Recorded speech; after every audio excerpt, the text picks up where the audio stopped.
కర్మ సిద్ధాంతం ప్రకారం పిల్లలు పుడతారని మీకు తెలుసా? మనకి పుట్టే సంతానాన్ని మన శాస్త్రవేత్తలు 4 రూపాలుగా వివరించారు. అందులో మొదటిది రుణబంధం. గత జన్మలో మనం ఎవరి దగ్గరైనా రుణం తీసుకొని ఉండవచ్చు. సంతాన రూపంలో జన్మించి ఆ పాత ఖర్చులు సరిసమానం అయ్యే వరకు మనతోనే ఉంటారు. రెండోది శత్రువులే పుత్రులుగా జన్మించడం. మన పూర్వజన్మలో శత్రువులు మనపై వారి కక్షని తీర్చుకోవడం కోసం మన సంతాన రూపంలో తిరిగి పుడతారు.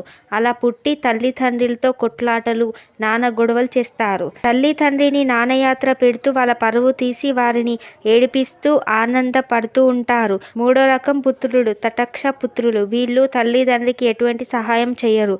మరోవైపు వాళ్ళని సుఖంగా ఉండనివ్వరు. వీళ్ళు తల్లిదండ్రిని వదిలేసి పట్టించుకోకుండా వెళ్ళిపోతారు. నాలుగో రకం పుత్రులు సేవపుత్రులు. గత జన్మలో మీరు ఎవరి దగ్గరైనా బాగా సేవ చేసి ఉండవచ్చు. ఆ రుణం తీర్చుకోవడం మీ సంతానంగా పుడతారు.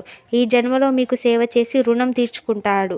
కర్మఫలం ఎన్ని జన్మలు ఎత్తినా వెంటాడుతూనే ఉంటుంది. కాబట్టి వీలు అయ్యేంత వరకు తోటి వారికి సహాయం చేయడం నేర్చుకోండి.